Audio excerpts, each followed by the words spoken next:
we're taxing things going in and things coming out. And in between the Townsend duties in the Stamp Act, Parliament, to make sure the colonists know who's in charge, make a declaration. Pass what is called the Declaratory Act. And the Declaratory Act outlines the position of Parliament and the Crown in their relationship to the colonies. In no uncertain terms, the Declaratory Act reminds the colonists who's in charge. We're in charge. We're the government. We're the Crown. We tell you what to do. Power flows this way. We tell you how powerful you are. If we tell you you're a captive market, that you only trade with us, you don't try to sneak the stuff into the Barbados and sneak it out to some other country. You don't do this contraband. You don't buy products from outside of the country. When we tell you you're a captive market, you do what you're told. We tell you want to manufacture, don't manufacture. We tell you not to go west, don't go west. We tell you you're going to pay for these soldiers, you pay for these soldiers. If we tell you you're going to pay a tax, that went over well. Yeah, that didn't go over so well either. But that's the Declaratory Act, and that's exactly how it was received. Not by everybody. You always have to remember that in any system, you have those who do well in the system, the conservatives, and those who don't do so well in the system. But as this begins to mount up, as this whisper campaign begins to take hold, you get the circular, you get the burning of the Gap Speed, you get the Boston Massacre, you get the Tea Party, you finally get Bunker Hill, you get those shots fired across the road, Concord, Lexington. Eventually, this group of individuals who believe they'd be better off under a new system, that takes hold.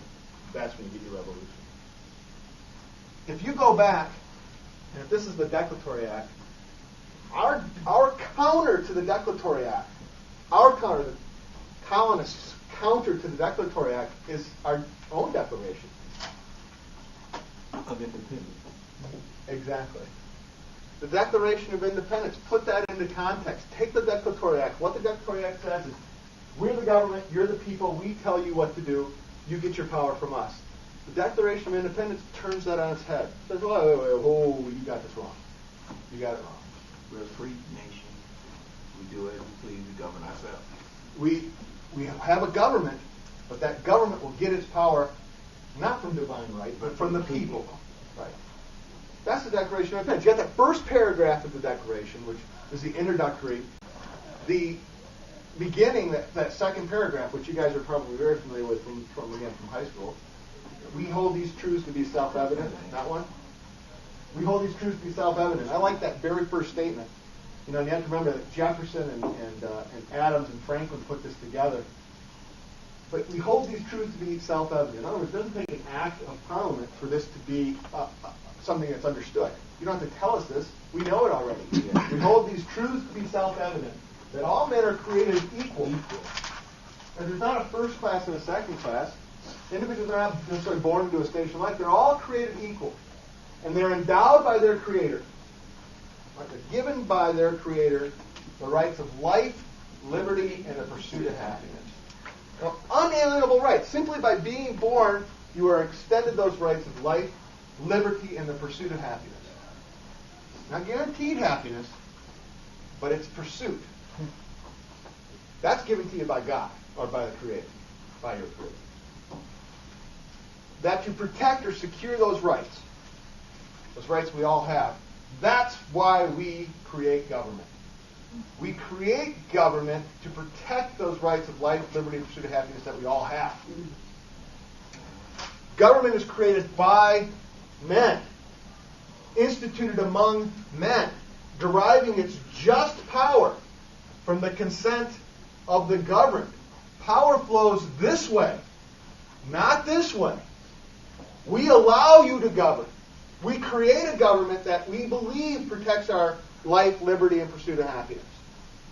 And that when a number of individuals feel that the government established doesn't do that, we have the right to alter that government if we can, and it will not be altered to abolish it.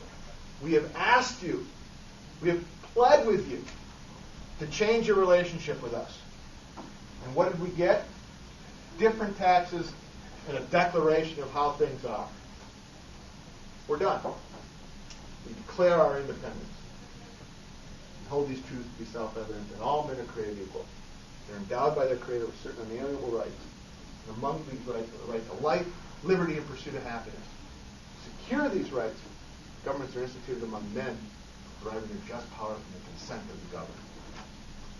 That is the exact opposite of the Declaratory Act. Power comes from us. Put those funny face on you. Not from you. And when you don't follow that idea, we have the right to abolish that government, to alter it. And I like that, we think, well, do we have that right today? Shays' Rebellion, which again we'll see. We have the right to abolish a government that does not listen to its people. And we'll see Shays' Rebellion was really kind of built upon that as a foundation. That we're the people, this is a democracy, the government is not tending to the needs of the people.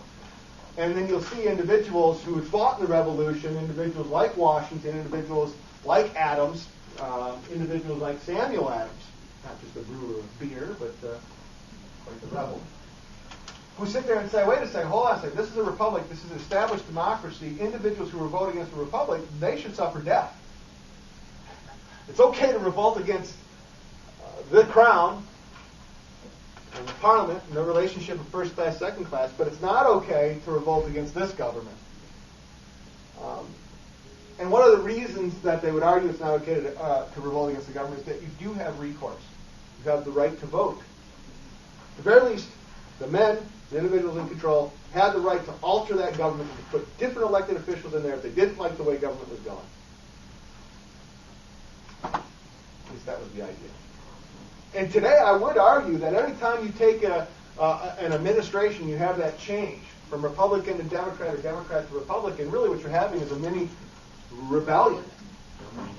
Rather than firing shots or shooting bullets, you're casting votes. Okay? All right, just before we call it a day, and this is a great place to do it, this is a great time to do it. We've got the Declaration of Independence. We know that this fight is fought. The American Revolution takes place. The colonies win. Here's the deal. Once they are no longer colonies, once they're no longer underneath the thumb of England, what are they? They are separate sovereign entities. They are not states as we would, conjure up a state today. When we think about the state of Michigan today, you should probably denote the state of Michigan more as the province of Michigan or the region of Michigan, because we are attached. We consider ourselves attached in that we are not sovereign. But when those states gain their independence from England, they are separate and sovereign, and you should consider them like countries. And that establishes our next discussion as we move forward from here. Questions?